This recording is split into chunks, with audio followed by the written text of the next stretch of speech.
इतना जरूर कहना चाहता हूं कि भारतीय जनता पार्टी एक ऐसी पार्टी है जहां पे देशद्रोहियों के लिए कोई स्थान नहीं है। कोई भी देशद्रोही के लिए यहाँ पे कोई स्थान नहीं है। और एक दूसरी पार्टी है जिसका एक पैर कब्र में जा चुका है, कांग्रेस, और जहां पे कैंडिडेट नहीं मिल रहा है तो टुकड़े टुकड़े गैंग को जो है लगातार मौका दिया जा रहा है। चलिए ठीक है, ये तो कांग्रेस का चरित्र हो गया और भारतीय जनता पार्टी का हो गया। मैं आप लोगों से कहना चाहता हूं कि मनोज तिवारी ने आखिर पिछले 10 साल में क्या किया है। 14,600 करोड़ का विकास कार्य मनोज तिवारी ने इस क्षेत्र में किया है और पूरे भारत के उन चंद सांसदों में से एक है जिन्होंने अपने सांसद निधि का 98% खर्च किया है। कितना परसेंट? 98%, 98% सांसद निधि का उन्होंने खर्च किया है। और ये जो है आप लोग जाके आरटीआई फाइल करके निकाल सकते हैं या सांसद एमपी का जो पोर्टल होता है वहां पे जाके चेक कर सकते हैं।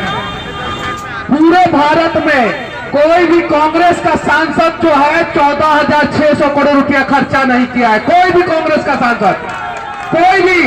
इवन राहुल गांधी ने भी अपने क्षेत्र में 14,600 करोड़ रुपया का विकास नहीं किया है।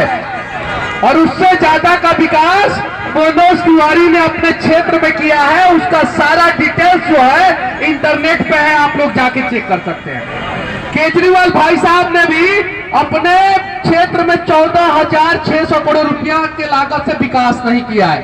सड़कें बनी है जो राज्य सरकार के अंडर में सड़कें आती है, केजरीवाल भाई साहब के अंडर में सड़कें आती है, वो सड़कें नहीं बनी। उन्होंने सिर्फ और सिर्फ धरना प्रदर्शन और आरोप प्रत्यारोप और शराब के चक्कर में जो है वो सड़कों को खराब करके रखा, क्योंकि उन्हें पता है कि उनको तो वोट इस बार मिलने वाला नहीं है। लोग उनका चाल चरित्र दोनों पहचान चुके हैं केजरीवाल के, और अभी केजरीवाल भाई साहब जेल में। विकास पे बात करते हैं, सिर्फ विकास पे।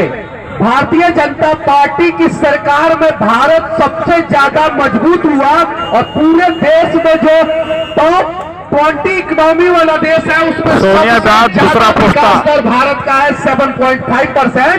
और आज जो है टुकड़े टुकड़े गैंग का एगो सरदार देश पाकिस्तान है, भूखा दंगा भिखमंगा, जो पूरी तरीके से बर्बाद हो गया। कहे कि मोदी जी ने उन लोगों का टेटुआ ही दबा दिया। तो आज हमें देश को मजबूत करना है, अपने क्षेत्र को मजबूत करना है। विकास चाहिए, विरासत चाहिए, राष्ट्रवादी लोगों को सम्मान चाहिए।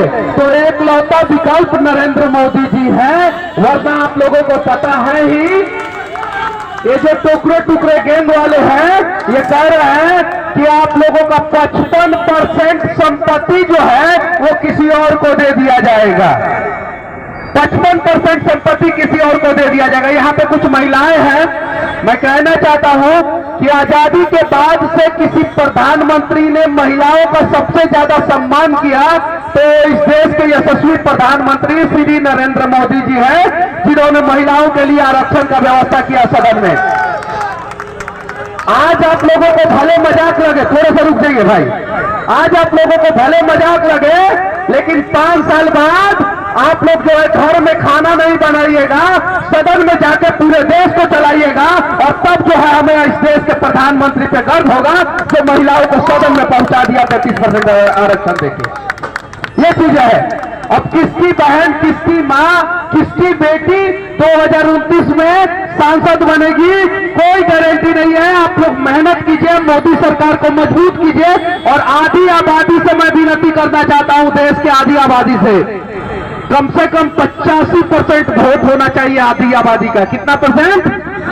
कितना परसेंट? कितना परसेंट? कुछ पर्टिकुलर कम्युनिटी के लोग हैं जो कम से कम 80% वोट करते हैं अपने क्षेत्र में, हम नाम नहीं रखना चाहते हैं। कम से कम 80% वोट करते हैं, तो क्या हम 85% वोट नहीं कर सकते हैं? और अगर 85% वोट हुआ तो मैं दावे के साथ कहता हूं कि नरेंद्र मोदी जी की एनडीए गठबंधन और भारतीय जनता पार्टी जो है 400 के पार जाएगी। और जिस दिन भाजपा 400 के पार चली जाएगी, अगले 5 साल के अंदर अंदर जो पीओके है वो भी भारत का एक हिस्सा होगा, गारंटी के साथ। यानी विकास भी होगा, महिलाओं का सम्मान भी होगा, देश का तरक्की भी होगा, सड़कें भी बनेगा, और भूखा नंगा भिखमंगा देश पाकिस्तान का जो पीओके जो कैप्चर करके रखा है वो पीओके भारत का हिस्सा भी होगा। अगर आप लोग चाहते हैं तो मोदी जी को मजबूत कीजिए। और यहाँ पे एक टुकड़े टुकड़े गैंग के सरदार आए हैं जिन्होंने जेएनयू को बदनाम किया। किसको बदनाम किया? जेएनयू को बदनाम करने के बाद बिहार के बेगूसराय से चुनाव लड़े। कहां से लड़े? अपने घर से, और 4.5 लाख वोट से हारे। कितना वोट से हारे? उसके बाद से अपने पार्टी को छोड़ दिए, कम्युनिस्ट पार्टी को छोड़ दिए। मनीष जी आगे बीजेपी में, दोस्तों मनीष जी आगे बीजेपी में संदीप दीक्षित जी ने किया।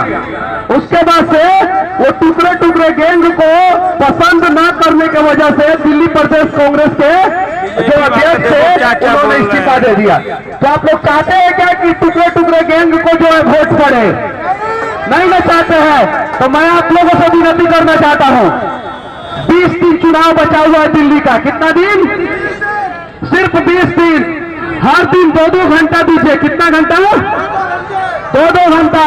और हमारे भारतीय जनता पार्टी के जितने सांसदों ने विकास का कार्य किया है वो लोगों तक पहुंचाइए, क्योंकि पिछले 10 साल में हम लोगों की जीवन बदली है। पहले हम लोग साइकिल नहीं खरीद पाते थे और आज मोटरसाइकिल और कार पे हम आसानी से चल पाते हैं। और अरे मनीष जी हर घर में नहीं है। पार्टी के जो मुखिया हैं, जो इस देश के प्रधानमंत्री, बहुत से अपने देश में गरीब हैं, बहुत से अपने देश में गरीब हैं, लेकिन अभी बहुत सारा काम करना बाकी है। और वो काम तभी सफल होगा जब आप लोग साथ देंगे और तीसरी बार नरेंद्र मोदी जी को प्रधानमंत्री बनाएंगे। कौन कौन तैयार है मोदी जी को प्रधानमंत्री बनाने के लिए? तैयार है? तैयार है ना? तो चलिए, हमारे देश के अंदर बहुत गरीब हैं भैया। मनोज को मजबूत करते हैं और मातृभूमि को मजबूत करते हैं।